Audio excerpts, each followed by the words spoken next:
Welcome to African American Conservatives, the soul of the conservative movement.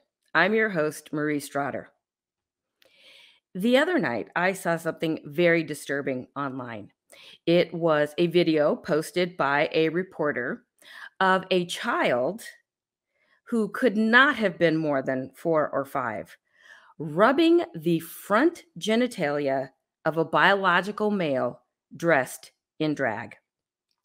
And this all to the delight of the adults falling all over themselves to film this event. Now, imagine, if you will, if a man took a child to a strip club, one hopes that someone would investigate.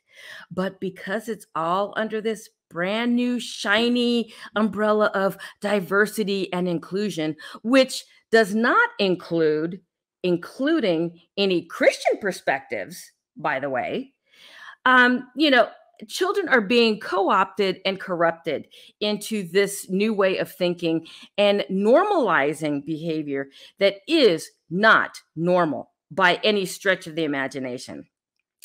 In fact, it is still categorized as a mental illness, gender dysphoria, in the most recent DSM-5.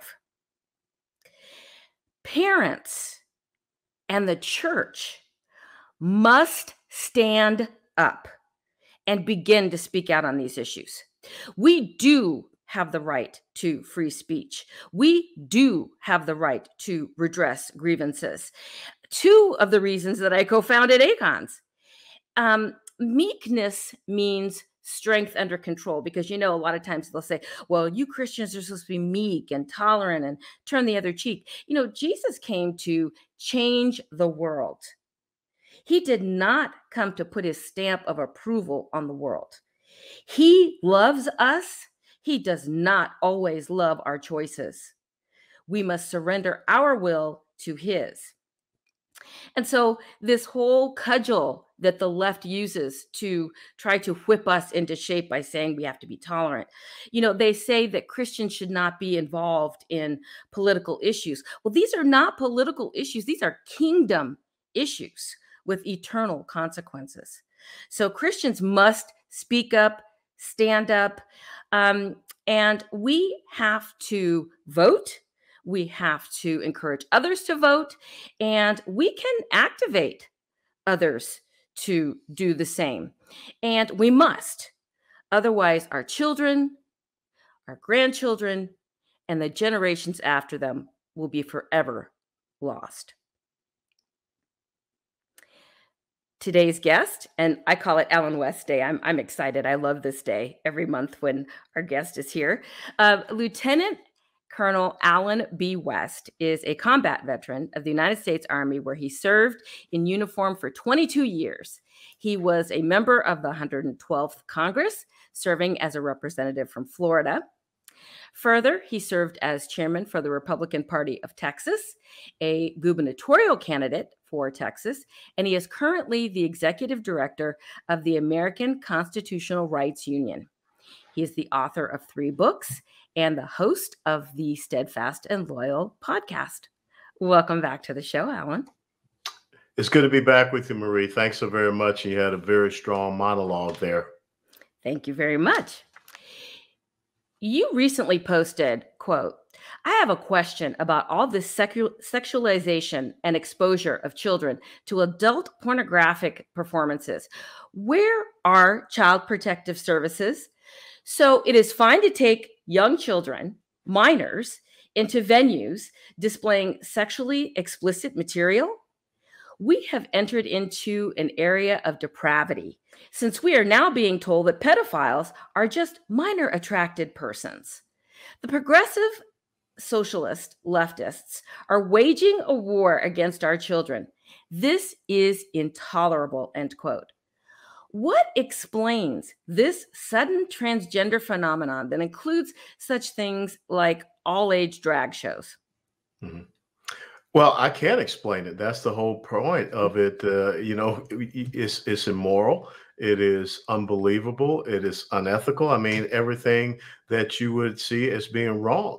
And I think this whole sexualization of our children has gotten so far out of hand. And this is a phenomena that all of a sudden in the last, what, 2 to 3 years, it just came out of nowhere. And I think that this goes back to, once again, the secular humanists, the leftists trying to undermine any sense or semblance of right and wrong. And Isaiah 5:20 talks about that, about, woe be to those who will call good evil, evil good, light darkness, darkness light, and would exchange sweet for bitter and bitter for sweet. And that's where we are right now. So who could stand up and say that it is perfectly fine for a young girl to be at a drag queen show and touching the genitalia of a biological male dressed up as a woman? I mean, where is Child Protective Services? The parents that are exposing their kids to these type of things, would they take them into a pornographic store, or would they expose them to pornographic material? They are. So why are we allowing this to happen? Just the same as why we're allowing the child gender modification and mutilation and surgical procedures on our kids, hormonal therapies, puberty blockers, castrations, all of these things on our kids. And when I hear about, in the state of Arizona, where they have a taxpayer-funded chat room where children who are minors, who are confused about their sexuality, can go online and talk with adults without parents knowing.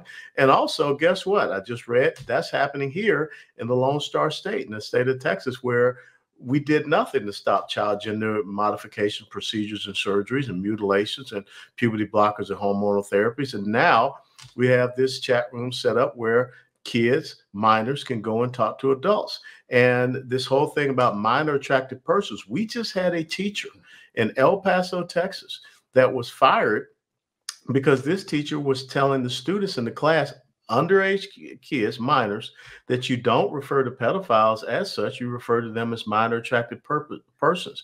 We're trying to normalize sexual behavior of adults with children. And I can't think of anything that's more wrong than that. And it's interesting that you say that, because over the weekend, I was with Riley Gaines, who was the NCAA swimmer who swam against the male who goes by the name of Leah Thomas.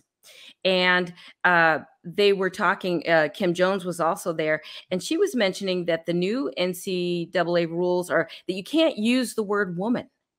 They're trying to erase gender altogether to make this point, and it's absolutely insane, which doesn't make sense. Well, it's silly because it comes back to the Judeo-Christian faith heritage. God wasn't smart enough to just, make man and woman. We can create whatever we want. We can be whatever gender that we decide. And so it is undermining his omnipotence and omniscience. Yes. And so if he couldn't get male and female, man and woman right, well, then doggone, he can't get the weather right because we control the climate. As a matter of fact, Amy Klobuchar just came out and say, vote for Democrats and we'll stop hurricanes. I mean, how absurd is that? But the whole point being is that if God cannot create male and female, man and woman, Adam and Eve, then how is it that he endows you with these inalienable rights of life, liberty, and the pursuit of happiness? Or, as John Locke said, property. So therefore, we, the secular humanists, we, government with a little g, we can come in and we can, based upon our own ideology, we can determine what a right and freedom is. And let me tell you how really absurd it has gotten. The United States Air Force Academy just last week came out with their new gender neutral language. Cadets cannot even say mom and dad anymore. And cadets at the Air Force Academy are supposed to, inquire of a person what pronoun they'd like to be referred to as. This is going off the rails, off the charts. And I think that this is a great issue for this midterm election, because either you stand on the side of good or you're supporting evil. That's absolutely right. And for the record, my pronouns are Her Majesty, and Her Royal Highness. So, it might as well. But, that's crazy, because here's the thing. My pronoun is knucklehead. That's gender neutral. You can use knucklehead for anybody, okay? But you know what's crazy? Is here's the thing. If there's no such thing as woman, then how can a man identify as one? Oh, you're really hurting my head now. But yeah, I mean, again, there's no such thing as, a mother is just birthing people or whatever. This is a complete. Persons capable of giving birth. Yeah, but now you had that professor, I think, from UCLA that was testifying in a Senate hearing before Josh Hawley, and he asked if, she believed that men could get pregnant, and obviously she does. And then she says by him asking that question, he is, bringing forth violence. So you can't even ask the question. We have a Supreme Court justice now. A person is supposed Yes. to be able to interpret our law, saying that she can't explain what a woman is. So Joe Biden just nominated you as the first Black woman. So who are you that Joe Biden is nominating? Are you just a first Black thing? I don't know. It's just so confusing. But look, the devil is the author of confusion. That is And, right. and that's exactly what we see happening. And Christians just need to go about their business, doing what we do and ignoring this foolishness. I mean, speaking up about it, absolutely. Speaking out about it, absolutely. But not giving in, as we are seeing some in the pulpit do by capitulating. And as we saw a quote unquote church youth minister who is subscribing to some of this nonsense and bringing forth some of these drag shows and all of this kind of stuff. We just can't give way to any of that. We have to stand our ground. No, as a matter of fact, again, it's amazing. Here in Texas, Katy, Texas, First Yep. Christian Church Yep. is having drag queen bingo. Yes. It is having two different segments. Is for 18 and under, and then 18 and over. So I don't know what the 18 and over show is going to hold, but that's a church. A Yes. church is having drag queen bingo, and then you have a Hmm. youth minister, a pastor that is standing up and saying that he supports these obscene and pornographic materials that are in school libraries. This is unconscionable to me. And again, this is in a state where everyone believes that, well, Texas is strong and this would never happen in Texas. Yeah, it is Yeah. happening right here. And the critical thing about Texas, when you look at education, the Texas State Board of Education, because the amount of books and things that are bought here, we really set the stage for the rest of the nation. And so the education decisions that are being made here in Texas have a huge consequence and ramification for the rest of the nation. Well, and one of the things that you have said for a number of years now is that the most important elected position is the school board. And we are Mhm. seeing that in the stand that parents, I'm sorry, domestic terrorists are taking at Yeah. these school board meetings. Well, they have to. And again, coming back to what you said about Christians being engaged and being involved, Romans 12:2 says that, the body of Christ, you're not supposed to conform to the world. You're supposed to transform it through the mind of Jesus Mhm. and bring about his will. There's a permissive will out there that God is going to allow us to have, but there's a perfect will that we should try to achieve and attain. We're flawed, we're humans, we're never going to be perfect. The only perfect person that walked this earth was Jesus Christ. But there's a perfect way, a perfect will. And bringing children to drag queen story hour or, drag shows, that ain't perfect in any way, shape, form, or fashion. And I think that these parents, their responsibility should really be questioned because this is irresponsible what they're doing. That's absolutely right.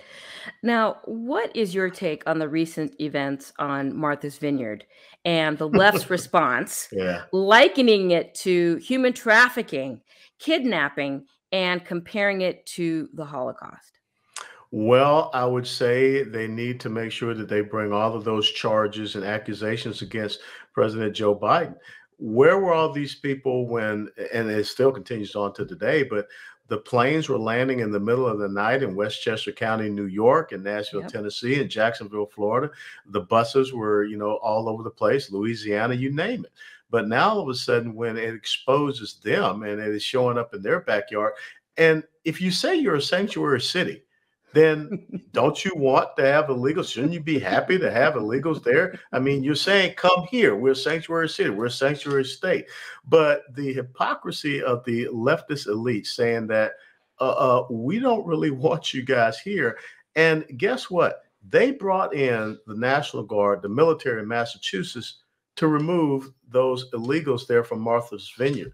But yet they're telling us here in Texas, we can't use the National Guard. We can't Right. do anything to protect our border, 1,254 miles.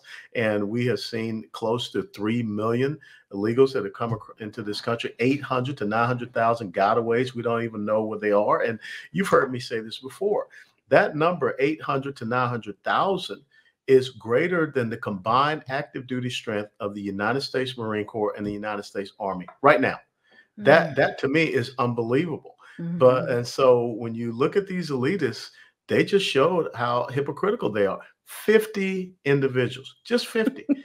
And the fact that, former President Barack Obama would come out and start talking about racism, well, he's got a vacation home there at Martha's Vineyard. Why didn't Mhm. he put them up in his vacation home?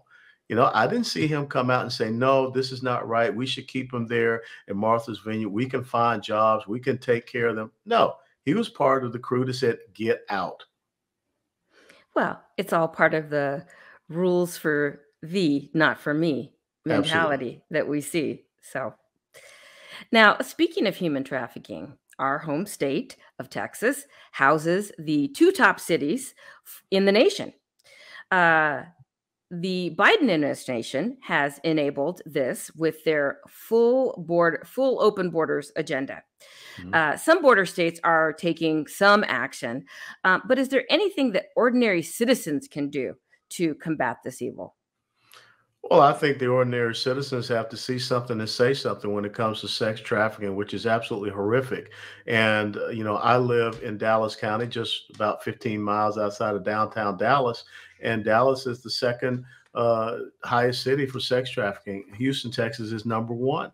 That should not be the case in Texas. And we do have about 35 now counties across the state of Texas, many of them border counties that have declared this as an invasion, but yet we have the governor of Texas that is refusing to do so. We have a drug, a human, and sex trafficking crisis. And of course, the left is playing political games with this, but someone has to solve this. I mean, we should not, no one should be transporting illegals all across the United States of America. And the Constitution is very clear about the duty and responsibility, the fact that the federal government is supposed to guarantee that every state in the union protection from invasion. And if they fail in that duty, Article 1, Section 10, Clause number 3 of the Constitution says exactly what states are able to do. And why are we not doing it? You got to ask the people in charge. But the American people need to step up and start making sure that they can protect themselves against this scourge that it seems that no elected official really wants to deal with in the constitutional way. That's right. Now, as a former member of Congress and a veteran, give us your impression of forgiving student loans for individuals making less than $125,000 a year, and then very shortly afterwards, telling those who choose to serve in the military that they must apply for food stamps. It's infuriating, Marie. It is absolutely infuriating.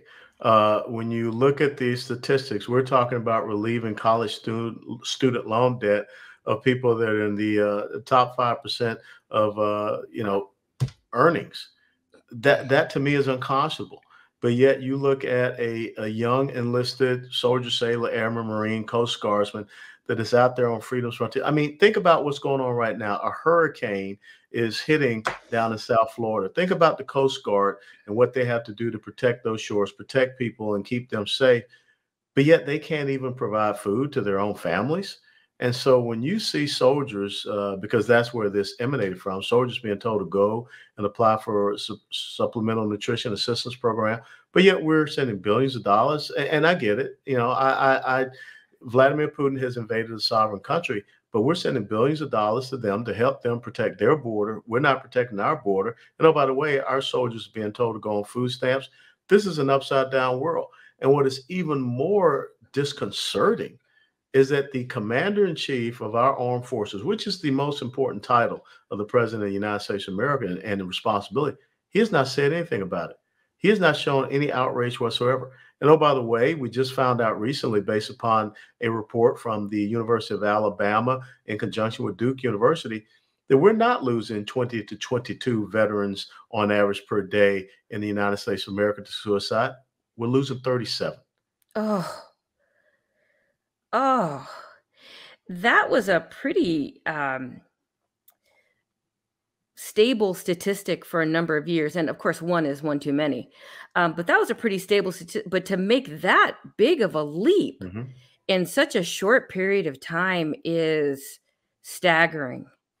Well, you think about it, Marie, you have homeless veterans that are sitting around and watching everyone bend over backwards for people that are here Yes. illegally, giving Yes. them, $1,300, $1,400, giving them free cell phones, making sure they're taken care of. But yet our veterans are homeless. Our soldiers and men and women in uniform being told to go on food stamps, while the American taxpayer is having to foot the bill for people that are here illegally. So yeah, I mean, they're very distraught, and sadly, they're taking their lives because they don't think anyone cares. Well, and wasn't it just recently that we were talking about them not having even porta potties and things like that? Mhm. Yeah, down It's at the border, yeah. for the Texas, Army National Guard, did not have the ability to go out and relieve themselves properly, did not have porta potties. Many of them were not getting paid on time. Some of them were having to show up with their own personal weapons because they weren't issued a weapon. Now, I want you to understand something. We're fighting an insurgency, really, Yes. along the border of Texas. I mean, we're going up against, non-state, non-uniform belligerents who are conducting combat operations, well armed, well equipped, and our soldiers down there in the Texas National Guard don't have the right rules of engagement. They are not able to protect themselves like they should. And the cartels really do control the border zone on either side of the Rio Grande. And so again, all of these things are causing, and we saw a spike in suicides with the Texas Yes. Army National Guard, Yes. and we reported on that. This is just a sad state of affairs in every way, shape, form, or fashion. House Minority Leader Kevin McCarthy has released a list of principles for House Republicans that he calls the commitment to America. Are Mhm. you encouraged or discouraged by the memo as to the sort of majority the GOP will be if they retake the House in November? Well, it's kind of like they did something, but it really wasn't a whole lot of something.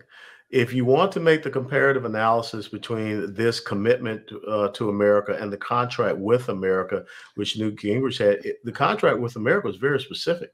The contract with America was tied to pieces of legislation that had been filed that a new Republican majority promised that they would get passed within the first 100, 150 days of being in the majority. And guess what? They did it. And so that's the thing that a lot of people are concerned about is that, sure, you're saying that this is a commitment, blah, blah, blah, more rhetoric, more words. Newt Gingrich's contract with America was like 2 pages. This commitment to America, I looked at it. I mean, it's all over the place.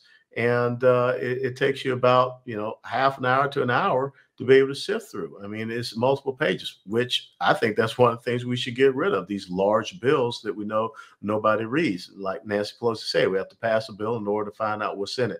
So I would have loved to see something a little bit more specific, something that is tied to a certain time period that will be enacted that the American people can believe in. On social media, you correctly pointed out recently that, quote, pundits and prognosticators are asserting that Democrats will find political success in focusing on murdering unborn babies in the womb by dismemberment up to birth as a primary issue. Matter of fact, California and Maryland are advocating murdering babies after birth. That's called infanticide, a rather extremist position, end quote. Yet one does not see the word abortion in the commitment to America. Is the GOP sufficiently representing the pro life view, in your opinion? No, as a matter of fact, we just heard the Texas Speaker of the House, in conjunction with Karl Rove, talking about in the next legislative session, they're going to rework the Texas laws on murdering unborn babies to because they think it's too tough. Look, let me tell you something. Uh, the Democrats, the left, they have made Republicans, not conservative Republicans, afraid. And I think that this is an issue that if you want to show the real extremists, you bring this out. I mean, think about it. In California and Maryland, they're talking about murdering babies after they're born. I mean, like I said, that's a crime. That's infanticide. And when you look at what they're proposing, they want to be able to murder babies by dismemberment all the way up to the time of birth. If a soldier, sailor, airman, marine goes out on the battlefield and dismembers an enemy soldier, guess what? They're going to jail. But now all of a sudden, what we're saying is that it's absolutely fine to do that in the womb.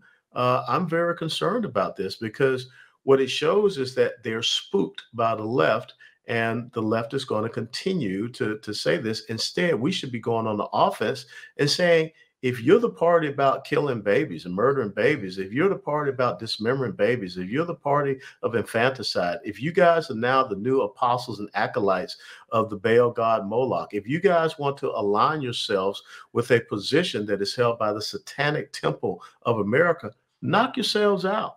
But we are not going to stand for that because we believe that the first inalienable right endowed to us by the Creator God is life, born and unborn. That's right.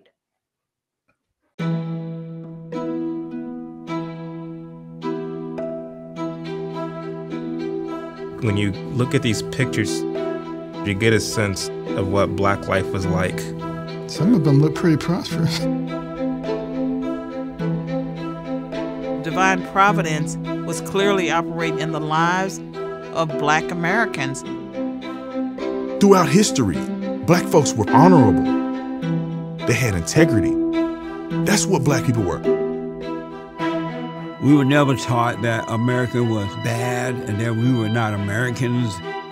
We were raised to love America. Protesters topple a statue of Christopher Columbus, and hundreds of statues have been vandalized. You see people trying to rewrite history. The American people know these names have to go. Why is that?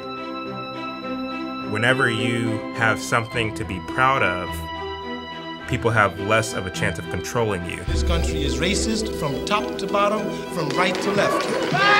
And for Black people to become a part of that is for them to become, in fact, anti-Black and to hate themselves. Y'all murder my friends!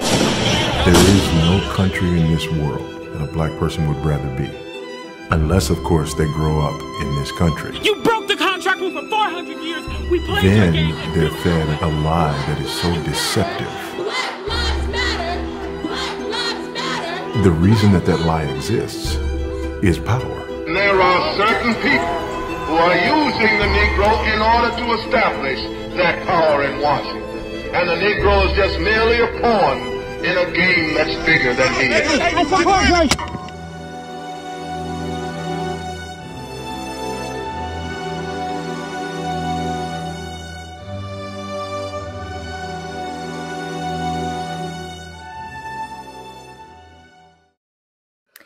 In Uncle Tom 2, and something that you've mentioned a number of times, the rate for intact families in the Black community has dropped dramatically.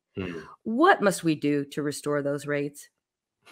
Well, get the progressive socialists out of control and stop allowing them to, undermine and destroy the traditional nuclear family. When I look at an organization like Black Lives Matter, who said that, they don't believe in the traditional nuclear family. It's an extension of white supremacy. I was born in 1961 in a Blacks only hospital. And if you look at the two-parent household in the Black community at that time, we're talking about close to, between 75 and 80%. Now it's completely flipped. Now you only have 24% of Black children have a mother and a father in the home. And guess what? It started with Lyndon Baines Johnson, his Great Society, War on Poverty, when he said that the government will give a check to a woman that has a child out of wedlock, regardless of how many children she has out of wedlock. But the caveat was that there cannot be a man, a working man, in the home. So government undermined and destroyed that entity which had held the Black community together through some really horrific periods. And it's incredible when you see those things in the documentary Uncle Tom, and you ask yourselves, why did it change? Because everyone's out there running around saying, slavery is so bad and we need reparations and all of these things. But then look at how the Black community was. Even though we still had segregation out there, you had Black-owned businesses and thriving and successful people. You had strong churches. So why now all of a sudden we're playing this victimization game and what have you, when my parents didn't play victim? My parents, back in 1959, bought their own home And I remember the day that my dad paid it off, and the joy that he had in doing so. So what happened with Black home ownership and the traditional nuclear family? So that's the great thing with the documentary Uncle Tom 2, because it talks about the infiltration of Marxism, socialism into the Black community and how it has absolutely destroyed it, first starting with the decimation of the traditional nuclear family. And just like we talked about at the top of the show with the sexualization of children and this whole drag queen story hour thing, where Christians need to stand up, it really is about parents modeling. You know, you and Angela have been married 33 years. You're a week ahead of Stro and I. you know, so I mean, I think that's part of it. Because now it's like, oh well, you. Burned dinner last night, so we're going to get a divorce or whatever it is. It's just any old thing. People are not standing up through the ups and downs of marriage. I mean, the Christian life is not without struggle. Marriage is not without struggle. We don't want to put in the hard work that we need to put in for things. Churches are not standing up. No. We're not talking about living together before marriage. We're not talking about abortion. I mean, I'm saying by and large. I mean, obviously there are some congregations that do. You've been handing out Tomahawk Awards, for people that will stand up and talk about a lot of these issues and stand for things that are biblical issues. And so we are not seeing that. I mean, I don't like using the expression the Black church because I believe that Jesus died for all of us, but as a historical institution, what it stood for, it was a strong institution, but we're not seeing that anymore. We're seeing that placating, tickling of the ears kind of thing. Yeah. And we need to get back to talking about these issues because I think that's where it starts. It starts with parents modeling and also the church standing up for what we need to do to get some of those rates back into what we stood for as a very proud Black community, where you said thriving businesses and all of these other generational wealth, all of these other types of things that were things to be proud of. No, you're absolutely right. And again, it does start in the home. It starts in the church. It starts in the communities. But you have so many pastors in the Black community, let's put it that way, that have sold out their congregations. And you just brought up that great verse from 2 Timothy chapter 4, verses 2-5, where they're just out there tickling people's ears and they're just enriching themselves. I mean, how many people run around, Reverend Doctor this, Reverend Doctor that? And they're not doing anything. Jesse Jackson, Al Sharpton, what have you. They're just leading their flocks to the slaughter. And so I think it's so important that we reestablish God's word first and foremost. And the congregation's got to rise up and say, we want people that are going to preach the word of God. We want people that are going to stand up for something. And you have to do it with courage. I mean, that's the very first ingredient to leadership is courage. And God told Joshua to be strong and of good courage, for Lord thy God shall not leave you nor forsake you. So what are we afraid of, especially the pastors? And we've got to stop conforming to the culture. We've got to stop believing that, we can't say certain things. And again, that comes back to Lyndon Johnson, this whole thing about, losing your tax exempt status and what have you. I mean, it was Lyndon Johnson when he was a senator that brought this about. Why? Because pastors were the ones out there talking about the civil rights movement. And he wanted to shut it down. He did not want them to get engaged in quote unquote political issues and speech. And so now our pastors, white, Black, whatever, have become paralyzed and afraid. And that's not what the Spirit of the Lord calls us to be. So you're supposed to stand up for what is right. You're not supposed to worry about the consequences or the ramifications thereof, because, the one that you serve is greater than the one that's out there in the world. But there are some people that don't believe that.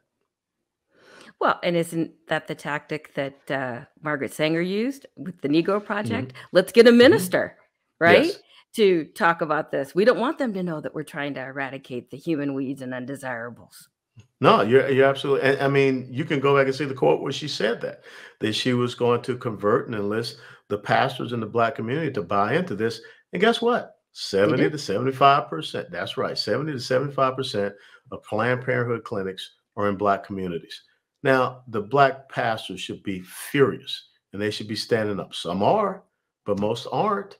And they're, again, leading their innocent lives to the slaughter. And you look, those pastors are going to have some blood on their hands. You know, I would not want to be them, because I think it talks about in the Bible, woe be unto those who would, harm a child. It's like having a millstone about your neck and cast into the sea. I'm a scuba diver. You ain't going to do real well swimming with a millstone around your neck. Yeah, and it talks about teachers having the greater condemnation. Absolutely. Absolutely. Yep. Italy's new prime minister, a conservative woman, Giorgia Meloni, is being excoriated by the American media as the new Mussolini, or even worse, the next Trump. In fact, President Trump and you yourself, as we discussed last time, you were here, were deplatformed and censored, and we're hearing that this viral video that has gone out about Prime Minister Meloni has been taken down for those pesky, undefined community violations. So based on the little we know so far of her, do you think her election is a good sign for conservatism in Europe and even here in the United States? No, absolutely. I wholeheartedly do. And not just in Italy, but also in Sweden, Hungary, and the new prime minister in England. And that is what has chills going down the spines of the progressive socialist left, because they always say we need to be more like Europe. Well, Europe is saying we don't want to be like the way that you're going, because people want to be free. People don't want to be locked in and locked down. And how interesting it is that they're always the ones that are pointing the finger and calling constitutional conservatives, the fascists and all of this. But yet, who are the ones that are shutting down, free speech and free expression? It's them. They're the real fascists. And so when you just had Hillary Clinton come out and refer to attendees at a Trump rally as Nazis, well, Hillary, I hate to remind you that Nazi stood for National Socialists. Okay, conservatives are not socialists. We don't believe in wealth redistribution, nationalizing economic production. We don't believe in the welfare nanny state and the creation thereof. We don't believe in social egalitarianism, and we don't embrace secular humanism. That's who they are. They're the real fascists. I mean, a group like Antifa, supposed to be anti-fascist, but yet they go around beating up people that they dissent with and don't want to hear any other types of opinions, thoughts, perspectives, or insights. That's fascism. That's what the brown shirts did under Hitler in Nazi Germany. So we need to, again, coming back to what you had asked me about earlier, why are Republicans saying these things? Why are Republicans just sitting back, the elected officials, and just allowing the left to go out and say these things? Now, Ms. Meloni, I tell you what, she's tough and she's not good. She doesn't care. You can call her whatever you want, but she's going to stand on principles of truth. And we need to have more people that are standing up and saying, you know something, you're going after her. You don't see her as breaking the glass ceiling because you don't like conservative minorities. You don't like conservative women who stand up on the truths and principles and values of how to have a functioning, republic or a functioning constitutional entity. And so I think it's very important that we start to push back against the left and stop allowing them to dictate and dominate the narrative. But right now, Marie, they are scared about what is going on because they don't have an answer for it, other than the fact that vote for Democrats and they'll stop hurricanes, which I'm still trying to understand. And to expand on that point a little bit about fascism and Marxism, Colonel West's latest column is at theacru.org, and he expands on that a little bit. So if you get a chance to check that out, please do. Now, with the midterms approaching, many of us are turning to an organization you founded, the Guardian Fund, where voters can find and support a list of veteran and minority candidates.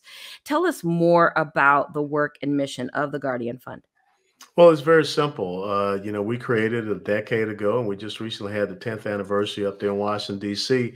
And it was all about making sure that we can get true, dedicated military and minority conservatives elected to office at the federal government level. Because I remember back in 2008, coming back from Afghanistan, and I threw my hat in to run for Congress down in South Florida. I went up to talk to the folks at the National Republican Congressional Committee.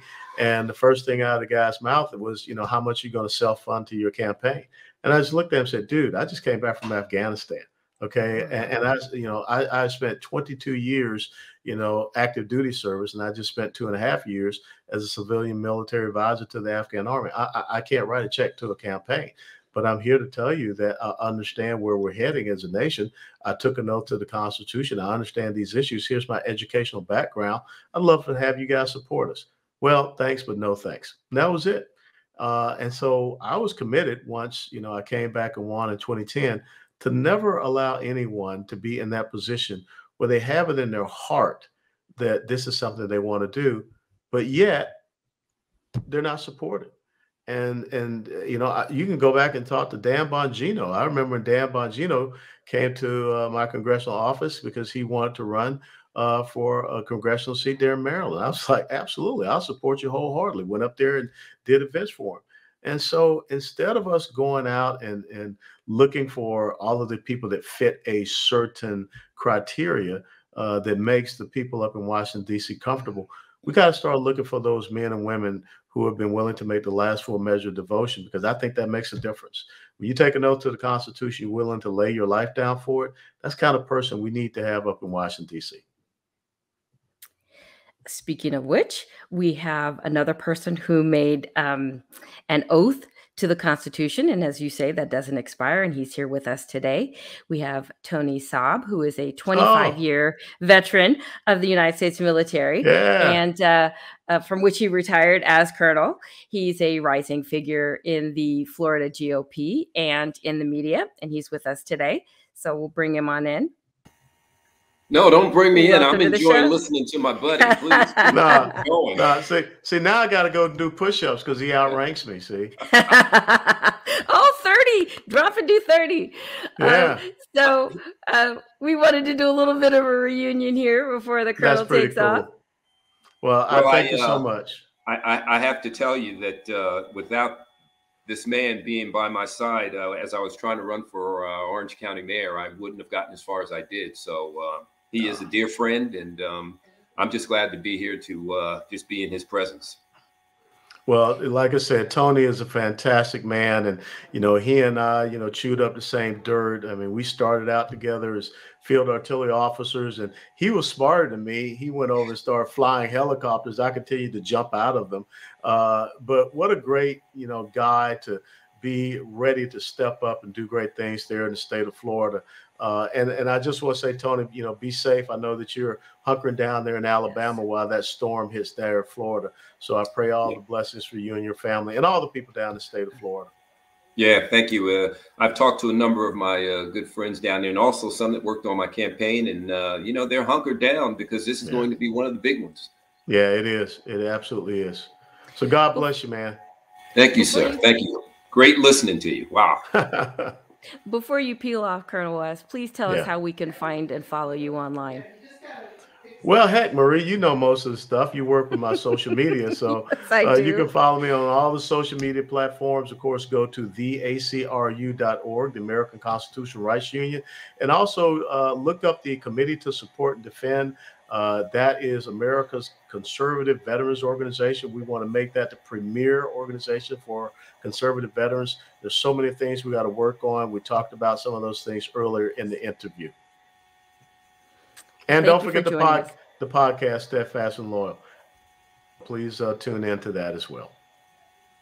Perfect. Thank you for joining us, and we'll see you again next month. My pleasure. Army strong, Tony. Rangers lead the way, Al. All the way and then some. So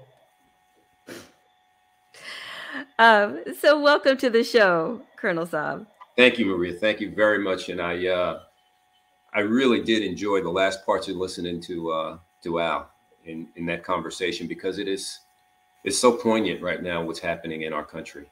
That is right.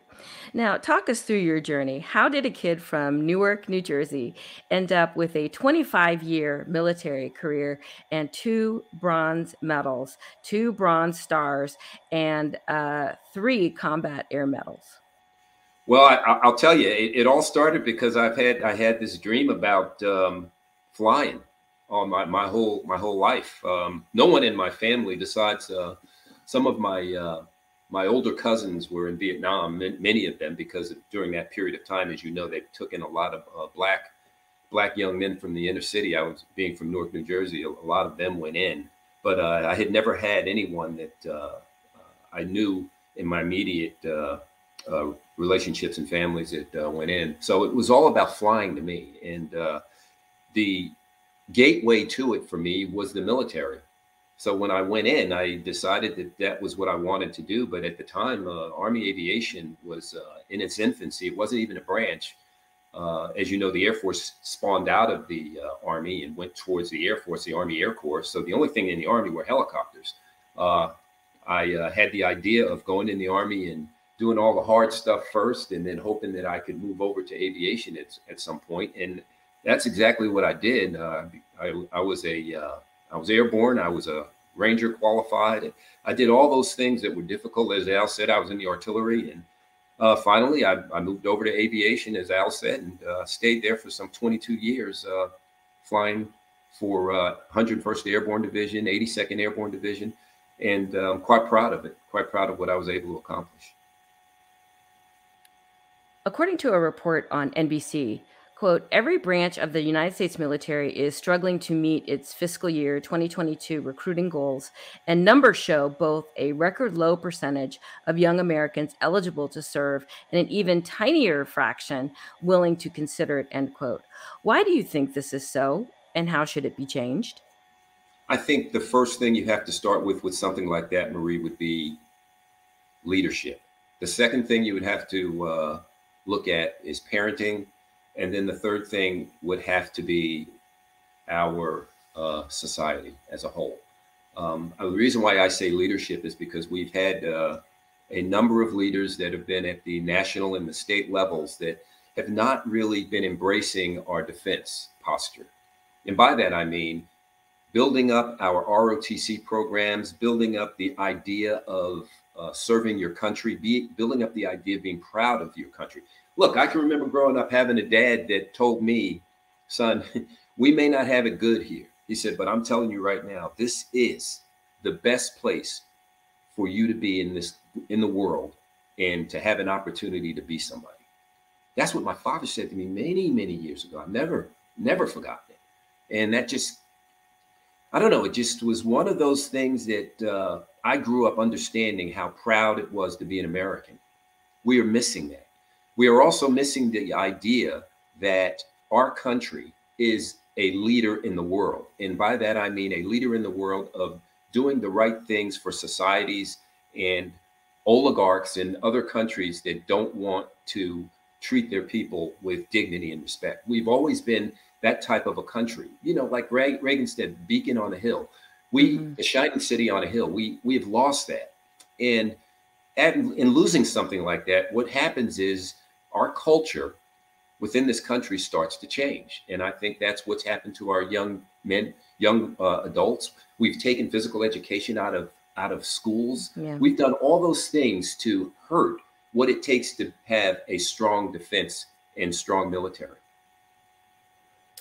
Now, according to some, like our mutual friend, Colonel West, the United States military is being undermined by wokeism, including recommending books that attack capitalism and promote critical race theories, and efforts by Defense Secretary Austin to root out, quote, political extremism, end quote.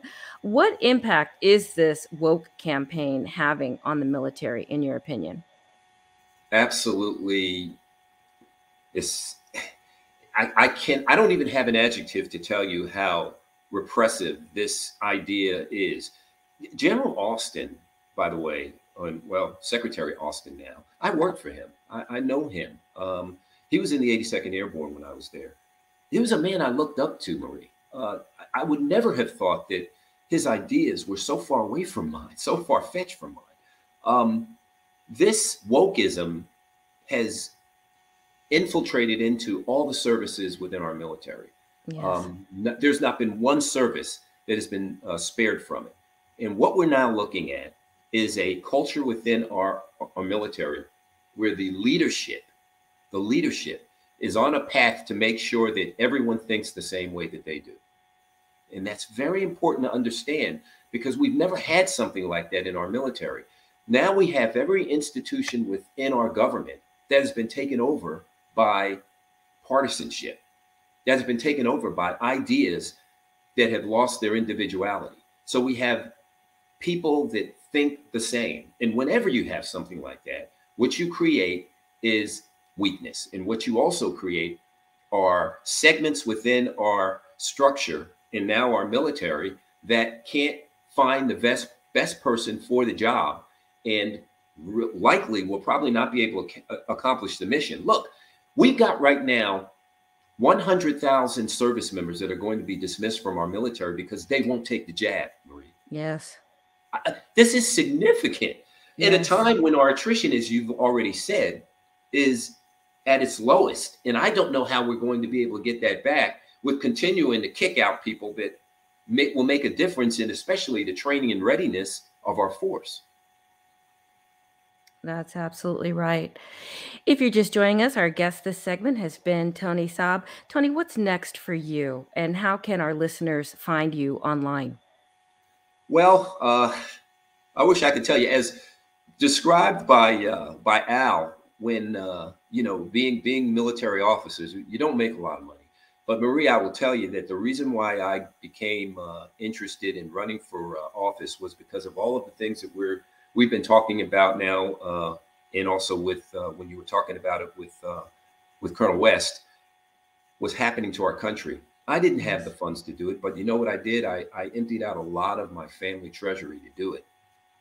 And I did it that way because I wanted people to understand the passion that I had for trying to do something to change the direction at the county level so that we can continue to change it at larger and larger scales within our government. Because I believe that's where we got broke at the local level.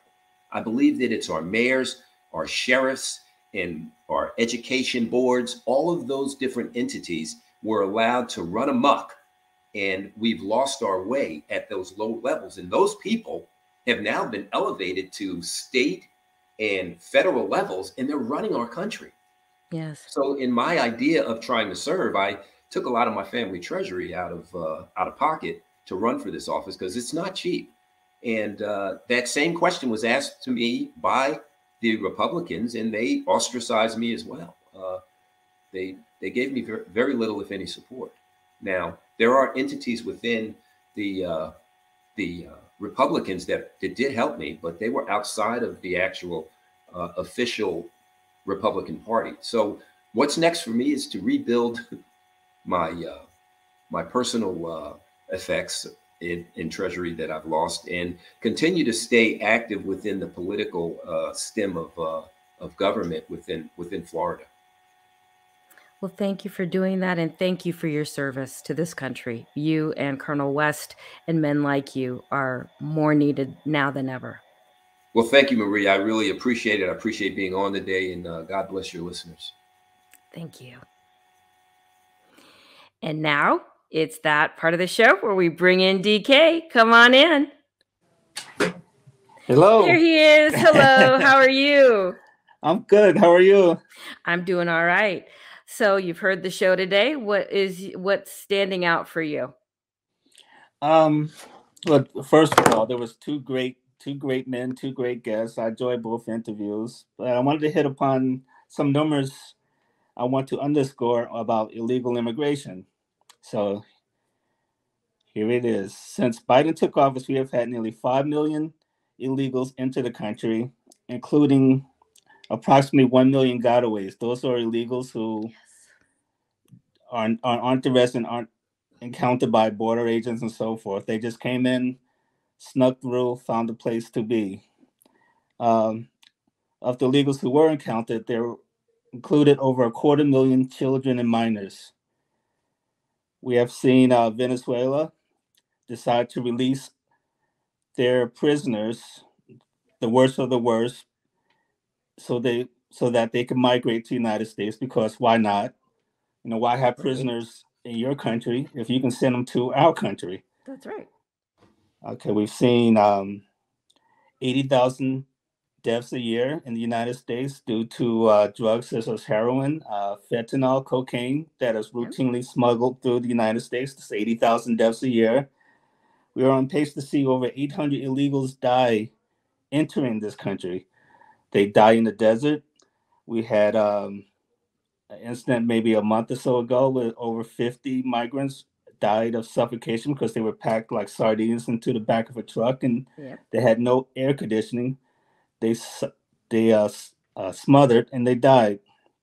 And then that also includes children. We saw a story maybe a few weeks ago. A few young kids, maybe 2 or 3 years old, they tried to make it with their parents, I presume, across the Rio Grande. And the authorities found them on the beach. They had drowned, and the bodies washed up the shore. We see 14 to 17,000 illegals forced into slavery, either debt slavery. That's when you have to work at a low-paying job to pay off your coyote, some exorbitant fee with a high interest rate. So if I get smuggled into the United States, I owe my coyote $10,000 or $30,000, whatever the number is. And he charges me at a certain interest rate and he forces me to work a job where I make maybe $100 a week. That's slavery. There's also sex slavery, which is a huge money-making franchise for these coyotes. They force young women, girls as young as 12, 13 years old into prostitution. And rape is so common at the border among illegals that we're hearing stories that parents of young children and the women, the mothers themselves, they all take contraceptives on the presumption that they'll be raped before they get to the United States. And I want to mention the most outrageous and the most tragic number of all. We have seen recently that there have been 53 migrants flown into Martha's Vineyard. That last stat right there, I think, is truly tragic. It's well deserving of all the media attention we've been getting. So I just wanted to read that. No, and you know the whole thing that you mentioned about the sex slavery. You know, I saw this horrific picture of something called a rape tree, where they actually memorialize the act, and it is absolutely horrific. And the STD rates amongst they're babies. They're like, you know, children, 11, 12 years old, STD rates. And people just, you know, having their children, these unaccompanied minors, go with these coyotes and all of these types of things. It truly is tragic. It really, really is utterly tragic. And I don't know what all of the answers are, but I certainly know that we make it so attractive. Why wouldn't you try to come to a country where there are things as you know, amazing as we have it in this country?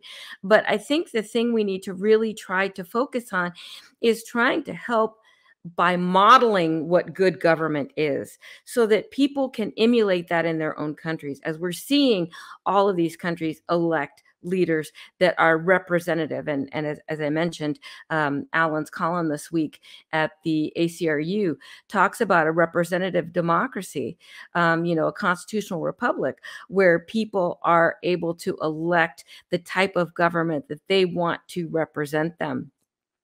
And that's something that we need to be, that beacon, as Tony Sabb mentioned, that beacon on the hill for people to see. Yes, speaking of the political ramifications, the saddest thing of all to me throughout the illegal immigration crisis is that it's a American-made crisis. And the reason for the crisis is because white liberals want brown-skinned immigrants to come to red states to turn them blue. That's what it's all about. That's so profound. The numbers I've read, the human cost of among the illegal community, the cost of illegals to the Black and brown American community, African Americans, Hispanics who are here legally, in terms of wages, employment, and so forth, has been tremendous. There's been studies on this. So people like us, we're suffering disproportionately. The illegals are suffering. And it's all to benefit the white liberal neo-Marxist agenda. That's absolutely right. Well, I'm Marie. I'm DK. And this has been another episode of African American Conservatives, the soul of the conservative movement. Until next time.